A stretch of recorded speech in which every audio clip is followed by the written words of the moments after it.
the Chief Mission Officer for the American Lung Association.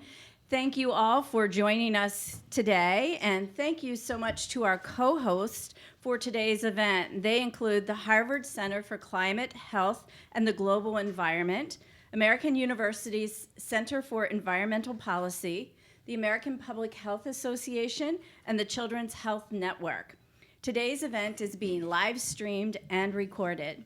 This morning's event is happening at a critical moment. The United States Environmental Protection Agency has proposed a rule that would undermine life-saving limits on mercury and other toxic air pollution. And right now, the proposal is under White House review, the last step before it's finalized into law. And yet, this proposal has invited an overwhelming breadth of opposition. Health organizations, environmental groups, faith-based organizations, industry groups, and members of Congress on both sides of the aisle all have spoken out in opposition of undermining the mercury and air toxic standards. This morning, we are here to highlight the benefits of the mercury and air toxic standards and the dangers of undermining them. And we're so grateful to be joined by our panel today. We have Senator Tom Carper from Delaware, who is joining us by phone today. Unfortunately, he's stuck in traffic. And Senator Carper has served on the U.S. Senate since 2001. He has served in the U.S. House of Representatives from 1983 to 1993, and was the 71st governor of Delaware from 1993 to 2001. He is currently the ranking member of the Senate Environment and Public Works Committee. Gina McCarthy has served as the 13th Administrator of the Environmental Protection Agency from 2013 to 2017. She held the position of Assistant Administrator for EPA's Office of Air and Radiation from 2009 to 2013, and currently serves as the Director of the Harvard Center for Climate, Health, and the Global Environment, Sea Change. Dr. Georges C. Benjamin has served as the Executive Director of the American Public Health Association since 2002. Previously, he was the Secretary of the Maryland Department of Health and Mental Hygiene from 1999 to 2002. Each of our panelists is going to make brief opening remarks, and then I will be asking them a series of questions and finally taking questions from the audience. So we're going to get started with Senator Carper, as I said, who is joining us by telephone. Senator Carper? Good morning, Deb. Can you hear me? We can. Oh, that's great. There's a guy named Richard who is the audio person. I think he's the most important person there today, at least from my perspective. And Richard, thank you for your help in setting this up. Normally, I'd be on a train. I'd be actually getting off the train right about now. First train comes through Wilmington. Used to come through at 6:30. In fact, it still comes through at 6:30, heading south on Mondays and Tuesdays. But it used to come through like 5 days a week, and I could be in Washington by 8:15. But they changed their schedule for some reason, so we decided just to drive down and leave my house at about before 6 o'clock, and to be in D.C. by 8 o'clock or so. And it's 8:30, and we're just getting to Baltimore. How about that? 8:30, and I am not a happy man. But I'm happy to be talking with all of you. Deb, thank you so much. In Deb's introduction, she mentioned a couple things. She did mention I love to run. I love to work out every day. And I'll be honest with you, I didn't work out this morning, but I usually work out every morning of my life. And I like to run. And one of the things I like to run is the Cesar Rodney Half Marathon, which is a major fundraiser for the Untitled Chapter of the American Lung Association. And Deb and I get to kick that off every March, and it's usually the latter part of March. We usually have about 1,500 runners. We gather in downtown Wilmington at Rodney Square, and I get to, I've been the honorary chairman of the run forever, and it's like the oldest half marathon in the country. It's like, I think, 55 years or so. I've run it 35 times, and I've been the honorary chairman probably 25 years. And what I do is we gather in Rodney Square, this huge statue of Cesar Rodney, who rode his horse from Dover, Delaware to Philadelphia to cast the tie-breaking vote in favor of the Declaration of Independence. And we all gather there around this huge statue, and I get to stand in this big pedestal with one of my hands on one of the legs of the horse, and 1,500 people gathered in Rodney Square, and I get to give them a little tutorial about who Rodney Square was. He was like one of the early leaders. He was president of Delaware before we had governors. He rode his horse from Dover, Delaware to Philadelphia to cast a tie-breaking vote in favor of the Declaration of Independence. And then all the people that are gathered to run, I lead them in a chant that Caesar, Rodney, and then I say, let's run. And we head out and start running the 13.1 mile course. And what I do is I start last, right, the last runner to start, and then I pass runners, and then I get to the end, and I turn around and I shake hands with people coming across behind me. And Deb doesn't know this, but a couple of years ago, we started the race, took off. It was a beautiful day, and I passed some runners and got to the finish line and turned around and started shaking hands. And one guy came across. Caesar Rodney lived. He rode his horse in a famous ride in 1776. This guy comes across after me, and he shakes my hand. He says, I have just one question, Senator Carper. I said, what is that? He said, did you know Caesar Rodney? And I looked at him, I was still holding his hand, looking at him sternly, and I said, I can't say that I knew Caesar Rodney, but I spoke at his son's graduation. And besides, I just beat you, buddy. So that's how I know Deb. And it's always a pleasure to be with her in person and even by phone. Let me just say thank you all for being gathered, to our co-host, to Gina, someone whom I had a great working relationship. I have huge respect for her. Gina, good morning. Dr. Benjamin, thank you. To our co-host, thank you all. And for the folks that are there as well, thank you. Mary Frances Repko, who's going to sit in and take questions. Thank you, Mary Frances, for being the staff director on the minority side of the Senate Committee on Environment and Public Works. And I appreciate your being there, too. From 1983 to 1993, after I'd served in the Navy for a long time, I served as Delaware's only congressman in the U.S. House. One of my mentors was late John Dingell, who was the chairman of the Energy and Commerce Committee. We passed, with his leadership, the Clean Air Act amendments of 1990.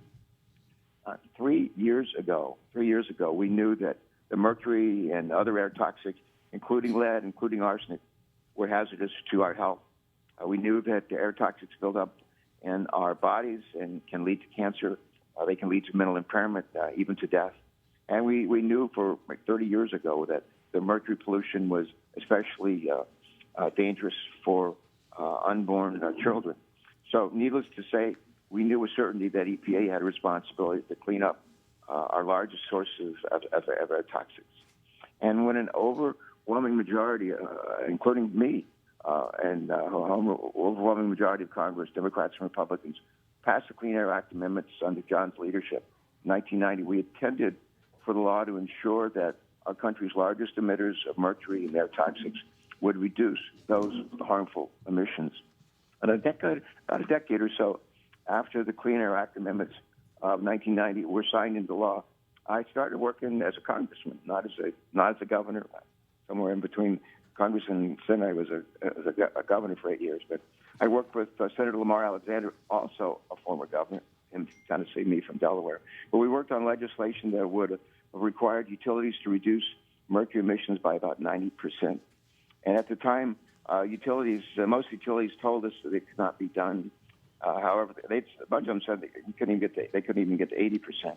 However, the companies that made the pollution control technology told us in a hearing, I'll never forget that hearing, but they told us in a hearing that it could be done, and it could be done at a lower cost than we expect. Not only did the witness at a hearing say that from the pollution control technology companies say that they could get it done, they said they could get it done faster, and they could get it cheaper, and they could not only get it to 80%, he said, we can get it to 90% reduction. Wow. And the utilities didn't see it that way, but that was his testimony, and I won't forget that soon. But when the Obama-Biden administration finalized the MATS rule in 2012, the rule required utilities to reduce emissions by 90% and also to meet a 50% reduction in other air toxic emissions. Once again, Lee's claimed that those requirements were too stringent to meet and would lead to, among other things, consumer rate spikes, to mass closures, to blackouts. And today we know just how wrong they were. The costs of MATS were wildly overestimated. The benefits were grossly underestimated. And today every utility is in compliance with MATS. Utilities complied faster than predicted and at a third of the cost, and consumer rates are lower now than they were before MATS. I think all this begs at least one question here. The question is, why is this EPA moving forward with a proposal that asserts it is no longer, and I'm going to quote their language, appropriate and necessary, close quote, to protect the public from one of our largest sources of mercury and air toxic emissions. Like the flawed arguments used by Murray Energy in its lawsuit against MATS, EPA is now using outdated data and deeming that benefits such as reductions in cancer, reductions in birth defects are no longer important. Based on this information, EPA has determined it's no longer appropriate or necessary for the agency to regulate power plant air toxic emissions. And given everything that we know, why has EPA decided it's no longer appropriate and necessary to protect public health from the serious threats posed by mercury power plant pollution? The answer, I think, sadly, is plain and it's simple.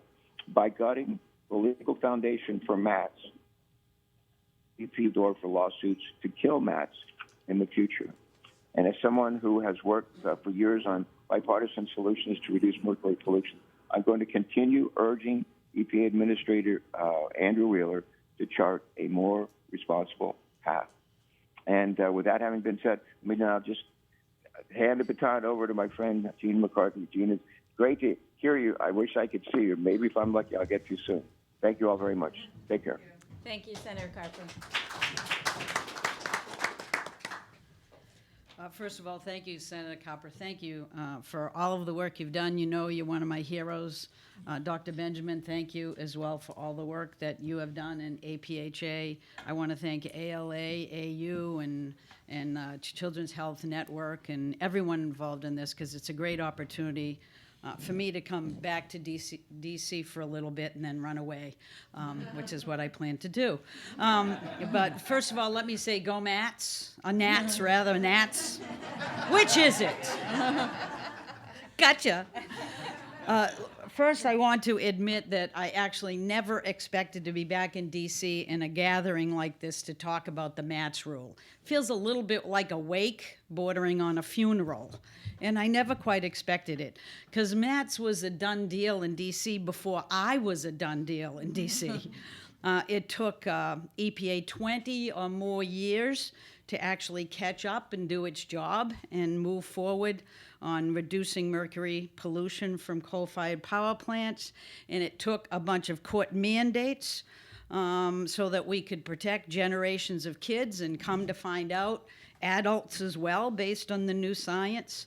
And it's really discouraging to be here, because the MATS rule wasn't an easy rule to get done by any means. It took courage, it took focus, it took a lot of process, it took a tremendous amount of hard work to get this right, and we did. And it took incredibly talented and dedicated career staff at EPA and some really cool political folks like Janet McCabe and Joe Goffman to actually help move this forward. And I think we got it right. And in fact, I'm pretty sure we got it right. When EPA sort of, Lisa Jackson, when she was administrator of EPA, announced this rule back in 2011, you know, I felt as the assistant administrator who oversaw this rule, like we had just gone through the longest gestation period in our life. But the baby turned out really great. And now, 8 years later, I know I can actually see how great it really did turn out. First of all, it's fully complied with. Second, it ended up way less expensive than we ever anticipated, like way less expensive. It didn't break anybody's piggy bank. In fact, consumer rates continue to go down. And it actually worked better than we thought, because mercury emissions have gone down to the tune of about 85% lower in emissions between 2007 and 17. We can see it in lower levels of concentration of mercury in fish tissue, tuna, swordfish. We can see it in blood lead levels of human beings. We can see it in lower prenatal exposures. We can see health benefits, huge health benefits, resulting from this rule and all the work that industry did to work with us to make it happen. You know, when science tells us that we really didn't know just how good we were, isn't it actually time to celebrate? Isn't it time when we should be getting together and putting our party hats on? We never actually knew how much mercury we now know is deposited locally. We thought it wasn't that bad. We really never knew the direct impact on health that we know now. So it turns out that we were actually smarter than we actually were. How cool is that? Doesn't make any sense, but it's cool. Look, all things being equal, I wish we were here celebrating, because I actually think we could invite a bunch of utility CEOs. I think we could invite energy regulators. I think we could even invite OIRA and OMB staff. Lots of those economists would be here celebrating this rule. Even Edison Electric Institute might bring cake, and I'd make them eat it. After all those train wreck slides, I love them dearly, but they ought to eat that cake. Because they also have expressed shock and awe at why are we looking at this rule. This is done. This is in the rearview mirror. The front mirror says we have a better world as a result of this. You know, this administration is not really worried about MATS. This is not the reason why we are standing here today. It is not interested in celebrating the ways our kids can have healthier lives and how far we've come to meeting EPA's mission. This is all about, and I think we all know it, it's all about other things. It's all about other precedents. Two in particular. It's all about actually just rolling back the idea that the agency can look at co-benefits and use them to make decisions. Why? Because they're huge. Why? Because they matter. Why? Because we're always the winner when OMB puts their list together about the biggest benefits that you can accrue across the federal government through regulatory action.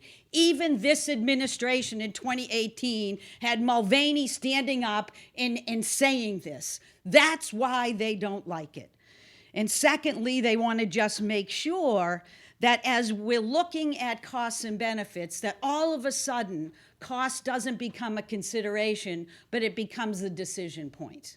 It prioritizes it as number one, which is contrary to how you look at toxic contamination, and it's contrary to the way in which you judge the ability of EPA to move its mission, which values public health and environmental protection above all else. Of course we look at cost, but that is not the final answer to this question.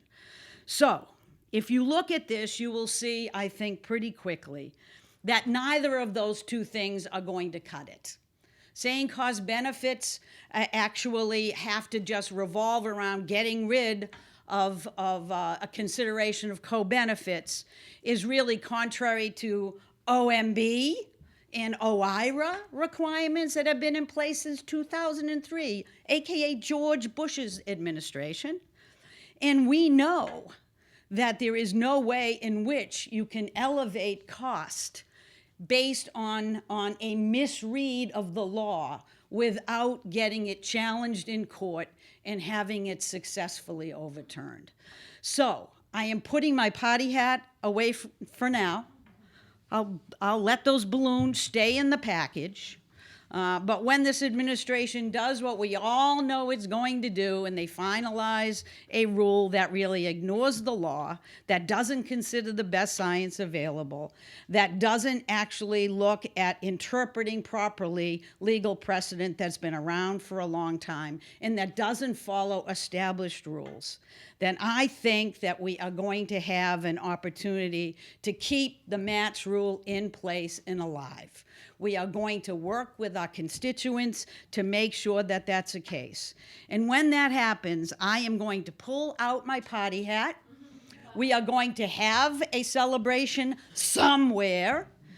And I am going to make sure that as I blow up the balloons, that I breathe a sigh of relief and take a big breath of air that is absent hazardous air pollutants, And then I am going to eat a big piece of sushi grade tuna steak minus the mercury.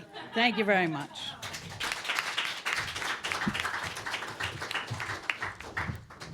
Thank you, Administrator McCarthy. Appreciate that. Dr. Benjamin, we'll turn the mic over to you.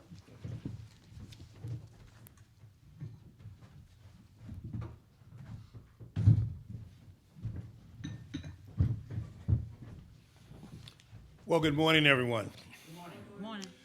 You know, I often get asked about public health success stories, and the mercury and air toxic standards are absolutely indeed a public health success story. All Americans, especially babies and children, have benefited from this standard, and thanks to the success of these standards, we're cleaning up our power plant pollution in this country. Now, I used to say that this was an insidious attempt of the administration to undermine the cleanup of these harmful pollutants, but it's really a blatant attempt. So let me tell you what they're doing. I wish I could have done this when I was in school. When you don't like the results of the test, you change the test. That's what they're doing. You change the formula. You tinker with this. You divide by 1. You add 0. It doesn't solve the problem. Doesn't change the truth. But that's what they're doing. So let's take a step back and remind us of how harmful mercury alone is. It's a potent neurotoxin. It causes permanent damage to the brains of babies and unborn children, leading to developmental delays, learning disabilities, and birth defects. Let me say that again. This is a toxic substance which seriously harms our children. They get this because of the fact that the families ate the fish that swam in waterways filled with mercury, which was spewed from as a toxic pollutant from these power plants. But thanks to MATS, we know, as you heard from the administrator, that these levels are dropping. And again, if that's not a win for public health, I don't know what is. And at the end of the day, I have 3 grandchildren, and I care a lot so I care about this rule because I care about my grandchildren. Also it's cut pollutions from other toxic air things that are released. The challenge is when you burn stuff, you don't just release a few things. You release a whole range of other toxins that come in the air. And over 80 of them have been identified. And these hazardous air pollutants, which were identified in the Clean Air Act, including arsenic. They want to give arsenic to our kids. Chromium, lead, right? We know about lead, right? Folks in Flint know about lead. Many of our central cities know about lead poisoning. They want to lead poison our kids. Formaldehyde. Who wants to drink formaldehyde? Who wants to breathe formaldehyde? Acid gases, dioxins, furans. Now, these pollutants cause cancer, damage the skin, eyes, and your breathing passages, harm your kidneys, lungs, and of course, again, the nervous system. They can cause cardiovascular disease. The bottom line is they can kill you.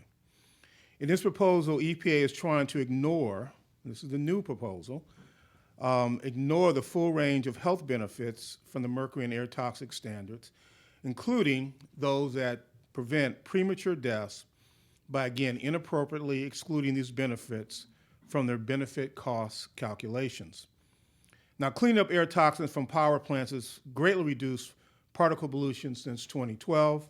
This has also saved lives. We know that because of a large body of peer-reviewed science that has demonstrated that exposure to fine particle pollution causes premature deaths and that cleaner air saves lives. Now, 25 years ago, there were 2 major studies that looked at this, the Harvard 6-City study and the American Cancer Society study. And both of these increased to particle pollution as a culprit in the deaths of people across the nation. Now, as you can imagine, when you do a study that the polluters don't like, they challenge it. So an independent group of scientists actually reviewed these studies in 2000 and agreed that the research showed that the breathing these particles could shorten your life. So many studies since then have confirmed these findings using new techniques and different groups of people. So the studies have validated the original test, the test they now want to change. But the major polluters and their friends have continued to fight cleaning this up. And this time they're trying to get the EPA by getting them to ignore these benefits. Now, the EPA's proposed rule seeks to ignore the sweeping health benefits the MATS provides by reducing particulate matter from power plants. You know, the EPA originally estimated that MATS would prevent up to 11,000 premature deaths each year. And of course, these are real lives that would be saved and would totally be disregarded under this proposal. This could set up a dangerous precedent for other studies that the EPA would have to do. Now, you know, if you think about this, and you think about where our power plants sit in our communities, the communities that are at risk are not just women and children, for sure, but communities of color, low-income communities, because that's where the power plants are. Also the challenge is, of course, the air doesn't stay within your zip code. The air moves around, and so it also endangers all the communities in our community. We're healthier today because of the original MATS standards. We should not allow them to rewrite the test. And I'm just here to say that the Environmental Protection Agency is a public health agency. Its chief purpose in life is to save lives. Its chief purpose is not to save money. It can save money, but you can't save lives and save money if you're dead.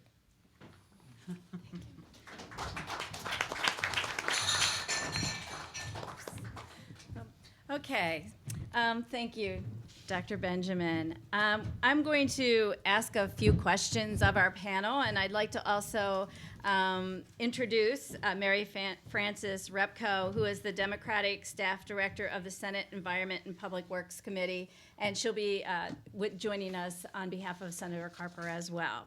So the first question I have is going to go to Administrator McCarthy, if you don't mind. I want to see if we can dive in deep into the benefits and cost analysis.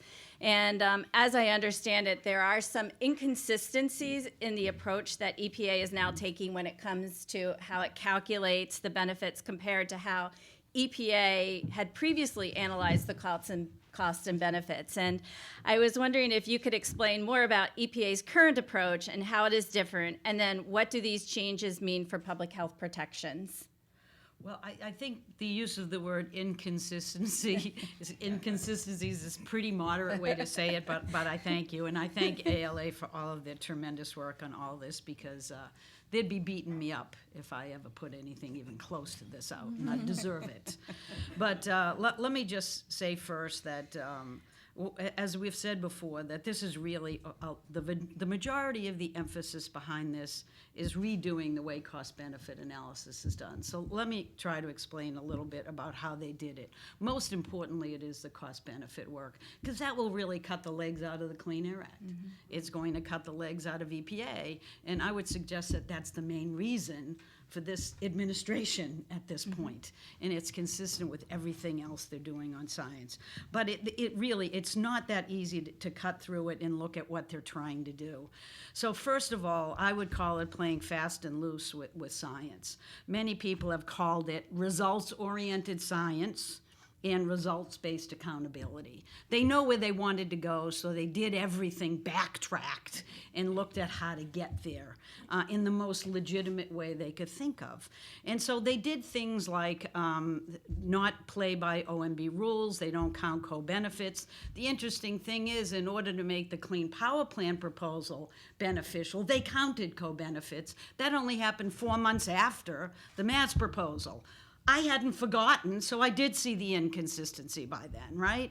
And then they went and they said, okay, let's narrow the benefits we count. Let's only count children of freshwater fishermen and look at how it damages them, when 80% of the mercury in our systems come from basically saltwater fish, okay? So that's another narrow. Then they said that's not good enough. Let's narrow the fish to only the fish that is non-commercially basically harvested or hauled in. And then they looked at the benefits portion, and they basically decided that although 8 years had gone by, and there was a whole lot more data, then they would just look at what they already had in the MATS rule. So they didn't have to consider the fact that we knew a whole lot more about how much mercury is retained locally. We knew a whole lot more about how much more mercury is being emitted from coal-fired power plants.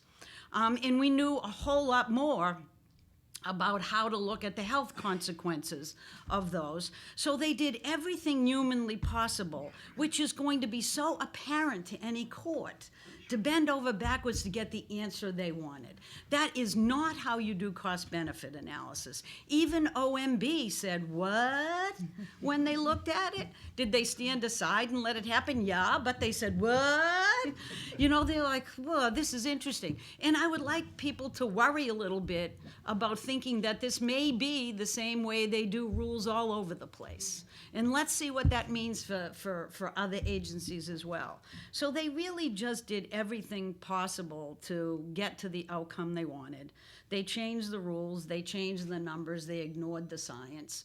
And then they came out with sort of an answer that says it's just not appropriate and necessary to regulate mercury that is a neurotoxin. And it's just amazing, but it's hardly surprising. It's pretty consistent with other things that are going on these days, but it is all in all, I think, an effort not to even think about those kids, and more or less just think about how to make EPA an unsuccessful place to be. And frankly, I take pride in the fact that we were successful and they're going after us. If that's what they want to do, then go after it, because I think we did a hell of a job, and I think we've learned a lot since then. And I want to thank the folks at Harvard for putting together some really good documentation that hopefully will help when these things are considered in court. So that's about it. Well, thank you for Other than helping that, they did a sparkling job, top to bottom. Well, thank you for helping us better Yeah, understand. Mary Frances, I know Senator Carper, along with 5 of his colleagues, Senators Alexander, Collins, Tillis, Manchin, and Brown, wrote to Administrator Wheeler urging EPA to withdraw its proposal. Have you heard anything back from EPA in response to that letter? So Mr. Wheeler has never written Senator Carper and the other senators who wrote to him about this issue back. He hasn't responded. The letter was written in March of this year, and those 6 members told the administrator that it didn't make any sense to take an action that could lead to the weakening of MATS, and that they should keep in place the appropriate and necessary determination. The objective in sending the letter was to demonstrate that there is strong and consistent bipartisan support for action to reduce mercury and air toxics on the Hill, and to communicate that directly with the administrator. Interestingly, in fact, this was an issue in Administrator Pruitt's confirmation. Senator Carper directly asked former Administrator Pruitt whether or not mercury should be regulated under Section 112 of the Clean Air Act, and Administrator Pruitt responded in the affirmative and said that the Clean Air Act under 112 should regulate mercury emissions. By taking the action that he's taken, Administrator Wheeler has actually moved to the right of former Administrator Pruitt on this matter. One of the reasons that Senator Carper engaged, as he has on this issue and other issues, is that he was attempting to try to have a new administrator be able to position himself in a place where industry and the public health community and the environmental community would be with him in supporting the MATS rule, and unfortunately he did not choose that path. Well, thank you. So one more question, and Dr. Benjamin, I'll just ask you, I know you gave us some background on the issue, and I guess I was hoping maybe you might be able to explain a little bit more about the impacts on human health, and really who is at risk as a result of the undermining of the rule. So I like to think of this as what I call the toxic cycle. So you have power plants that are very old, that were burning materials in the air and releasing a whole slew of really highly toxic metals elements that go into the water system. They go into the air, and then they go into our food system. And then we eat it, or we drink it, we breathe it. And then it attacks our bodies. And again, lead. We know that lead causes significant, it's a neurotoxin. It causes significant brain dysfunction in children. Those children don't perform well in school. They have very short attention spans. It is clearly a cause of dysfunction and maybe even violence.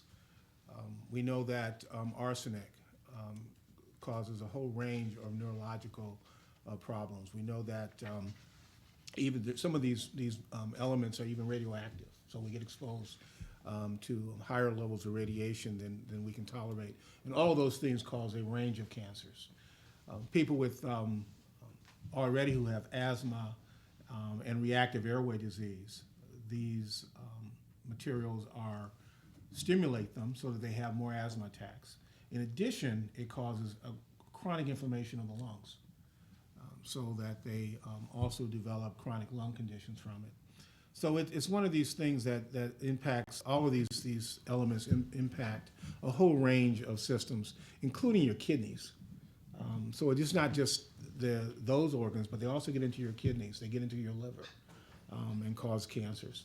So they're highly toxic. I think the point, though, is that there are lots of bad things out there. Every day we are exposed to things. But I think the important thing is it doesn't have to happen. This is preventable.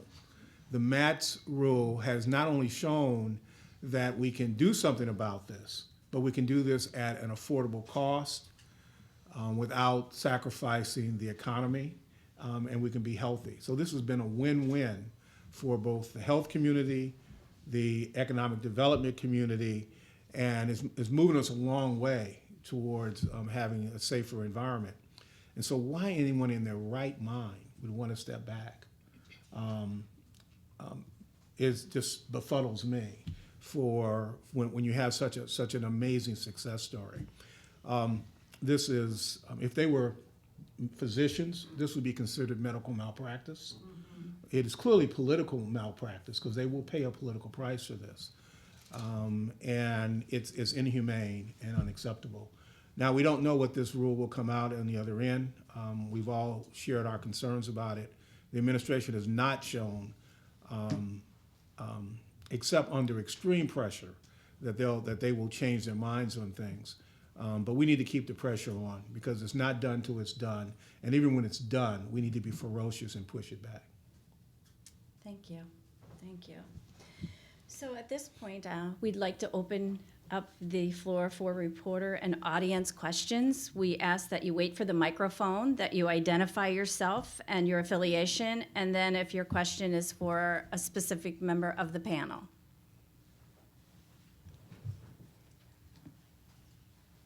The microphones, oops. Good morning. I'm Alex Gann with Politico. So later this week, Senate Democrats are going to use their power under the Congressional Review Act to force a vote on EPA's Affordable Clean Energy Rule. Is that something that could be considered, in this case, for the Mercury rule that EPA is going to put out eventually, assuming it looks like their proposal? You've got 3 Republicans on this letter here saying EPA shouldn't do it. It seems reasonable. Democrats could find a few more who could agree with them. Maybe not enough for a veto-proof majority, but enough to pass the Senate at least. So Mary Frances and maybe Administrator McCarthy, if you could talk about that. Thank you. So we're pretty far from knowing exactly when. We hope we expect OMB can take the action at any point. But I think the bigger question about the use of the CRA tool is what is the effect of the use of the tool on the underlying ability to regulate and clean up mercury and air toxics. Senator Carper's general view has been that this is an appropriate action for the EPA to take under longstanding authority under the Clean Air Act. So we would want to know and evaluate what the effect of being successful might be if if we had an appropriate number of Republicans to join in on us. There's a difference, I think, between taking an action that's simply an accountability vote versus taking an action that has the effect of overturning the regulation. So we would want to do that, and we want to do that in conversation with folks like the American Lung Association, like the environmental community and others, about whether this was an action that would be supported such that there would be enough mobilization on members of Congress to actually take the vote. Just for me to add, I think the one thing that needs to really be strongly considered is the fact that if the Congressional Review Act actually passes, it means that you can't really regulate under that portion of whatever the portion of the statute you're using in a way that's substantially similar. Nobody has ever tested that or known what it means. And so I think there needs to be some care in looking at this. But my understanding is that really folks are looking at just raising the visibility of the issue, not expecting that this vote is going to pass, making people be on record as to whether or not they object to a rule being rolled back that's already done and is protecting our kids, or aren't they? And so there is, I think, many reasons why folks actually want to move this forward. But again, that level of caution is, let's make sure we know what the potential outcome could be, because there may actually be somebody that votes for it for the very reason that they don't want us to regulate under that portion of the statute again, and it gives them an opening to argue that. So there's a yin and a yang in life, and that's it for me on this. Let me also say, that if the administration takes the path we think that they're on, they're not moving down a path of repealing the MATS rule itself.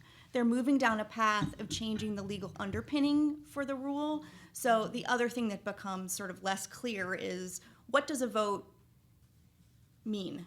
And I agree with Administrator McCarthy. The Congressional Review Act is not a surgical scalpel.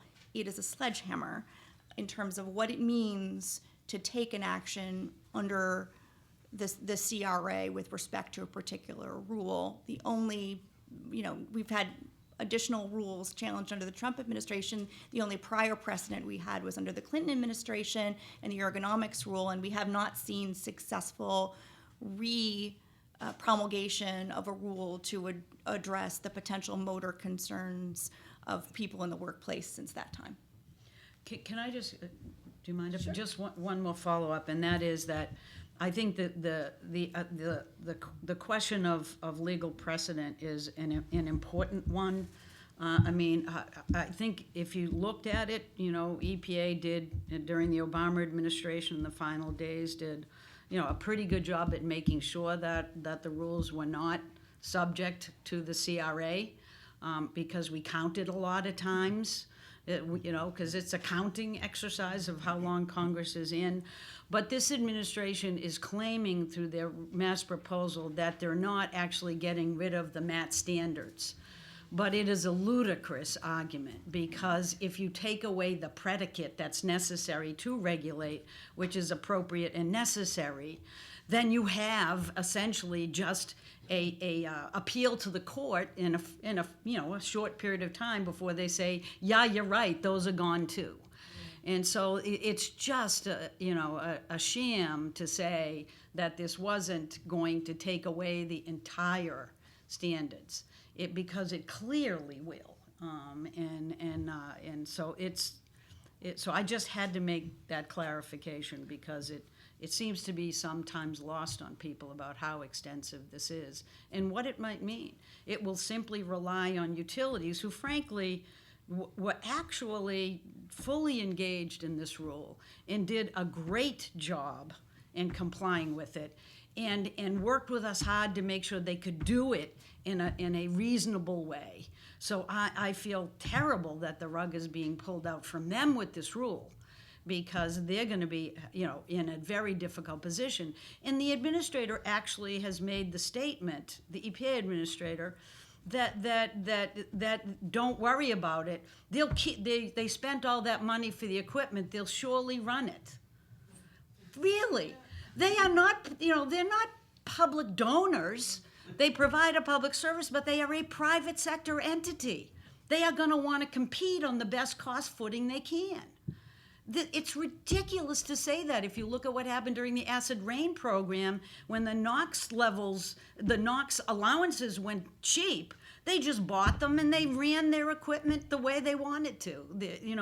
They produced the electricity they wanted to, not minding that they had to buy offsets for increased pollution. So it's historically inaccurate, and it's really a ridiculous thing to say, among many.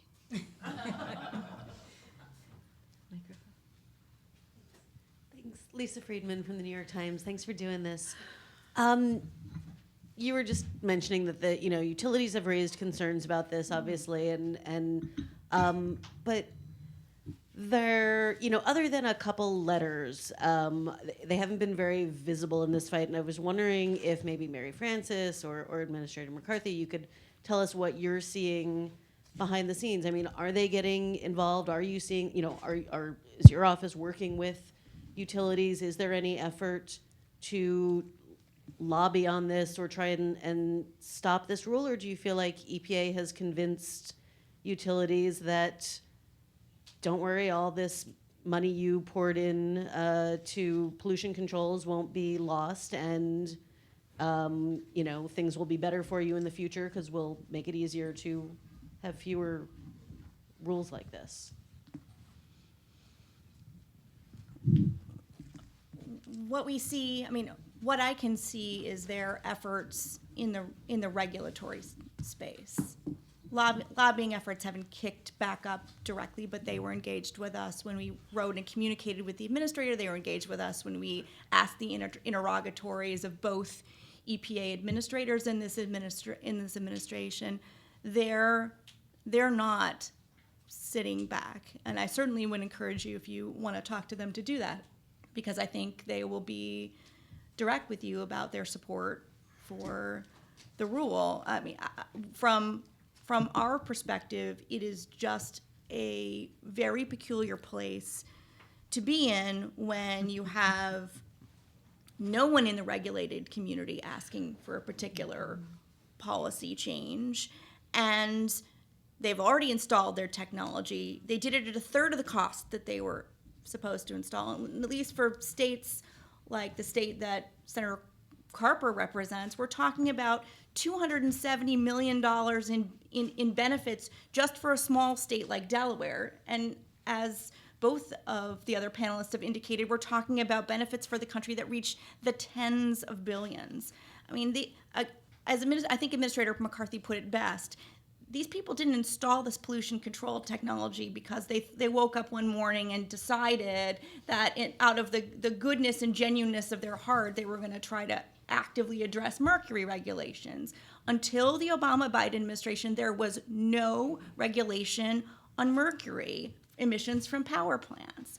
They did it because they were compelled to do it, but they have not been shy in their indication that there's no justification from their perspective as to why the administration would walk away now from the legal underpinnings of that. It's precisely for the stranded cost reason that you've heard. What are they supposed to say to their ratepayers? We bought a piece of technology, and now the federal regulations don't require us to operate. Sorry for the extra cents or dollars on your utility bill, but you're just going to have to eat it, or we are. That's unfortunate outcome for them.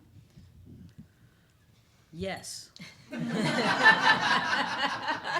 I think it begs sort of a little bit of a larger context.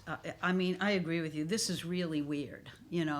Edison Electric Institute, I think, was pretty courageous to write right when Wheeler was announced. They wrote and said, please don't do this. That took courage. And I think it takes a whole other level of courage to stand up against this president and beg his wrath, because it seems pretty wrathy. So I think it's just really hard. But I think they've made their position very clear. And I think, part of the drama that I have is, as a person who has been doing this work for a long time, Final rules are supposed to be final, and they're supposed to be really hard to get there. And what this is doing, like this, and also the car rules, which clearly the automobile manufacturers now are really concerned about, just shows the uncertainty that happens in this process when final rules can be overturned at a whim. And it is clearly all about protecting coal, and it's clearly all about protecting fossil fuel interests. There is no other explanation for this to happen. And EPA has been, a good player in regulating in a way that would protect people from damages associated with burning coal and other fossil fuels. So it's all about making sure that EPA can't effectively regulate. But what it does to businesses is quite extreme. It puts them in a place that's so uncertain that the car companies don't know what models they're going to are supposed to produce. And now we have all these industries that worked hard to make sure they could get there, that did get there, and now they may have to eat the costs associated with it. This is not right. Other questions? Oh, in the back there. Hi, Ben Hulek with CQ and Roll Call. I wanted to follow up a little bit with Lisa's question, just briefly. We've talked about how the utilities have come around historically and how the Edison Electric Institute signed this letter. There's obviously bipartisan support. Yeah. Where is the pressure coming from? Is this Bob Murray calling up Andrew Wheeler and putting a bug in his ear? Truly, is this sort of are the donors pressuring the administration? I mean, what in the network that you, Administrator McCarthy, or anyone else have picked up on? It doesn't. Who's behind this? If you're Simply asking me to make sense of this administration, I'll need a whole lot longer and much more information.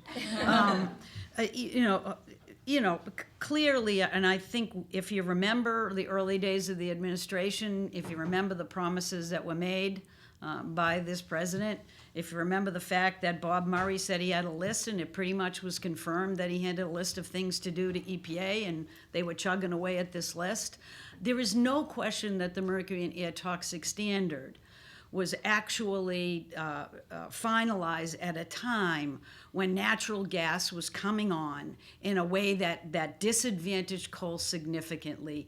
And it really forced utility companies to think about whether or not they wanted to invest millions in plants that hardly ever got called up to generate, or plants that would need huge investments of money, or whether there was another way to look at delivering energy other than being a coal company. And you have seen this in that transition happen now at a pace faster than the Clean Power Plan ever anticipated. And so the cat is out of the bag here. They're not going to put it back in because they challenged the Mercury and Air Toxic Standard, but that was on their list of things to do. And I think it could end up being as simple as that.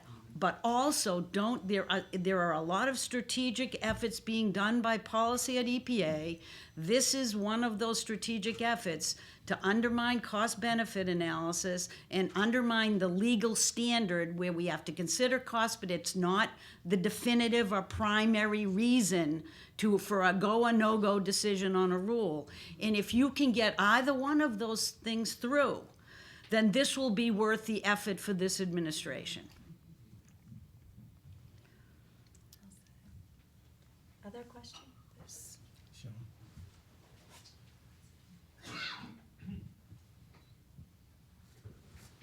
Good morning, Sean Riley, E&E News.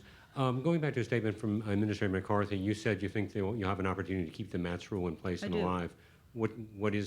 Do you have a strategy to do that, assuming the administration Yeah, I'm proceeds on going the to course talk of to our all you notes? guys so you can write about it, I guess. Like anything else, we're going to have to wait and see. I guess my reference is the fact that there is I never know who said this quote, but it said, inconsistency is the hobgoblin of small minds. Well, there's a lot of small minds right now, because the court is going to look at this. They're going to say, why didn't you follow the OMB rules that were in place at the time?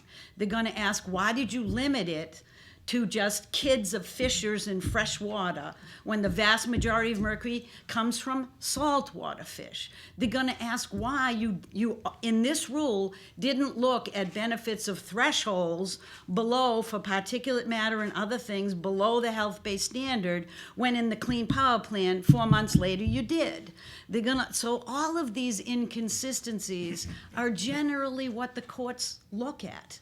And they're going to get a chance to look at legal precedent that basically said costs don't dictate the outcome, they inform the outcome. So I feel pretty confident that this is going to look like they twisted themselves in a knot to be able to get where they wanted to go, and not a reasoned approach based on science and the law in thorough cost-benefit analysis. It is an anomaly on top of an anomaly, and I just can't imagine that the courts are going to allow that kind of a free-throw approach to doing regulation.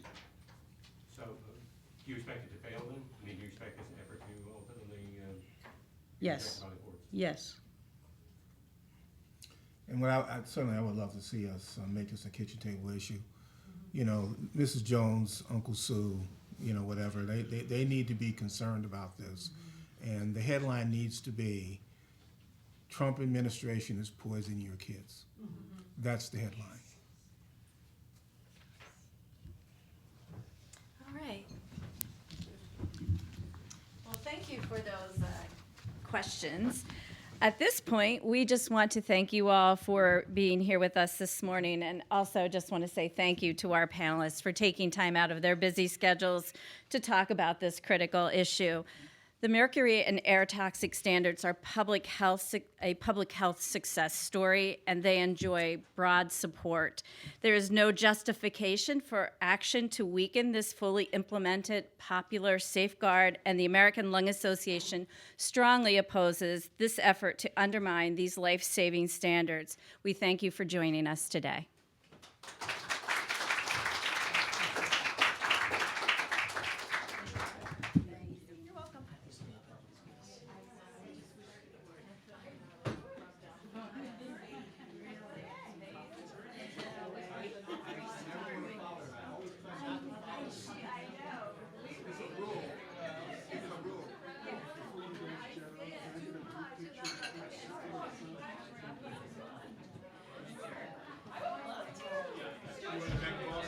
Gina? I'm just getting a picture. She won one of the Riley scholarships this year. So she's gonna make a difference.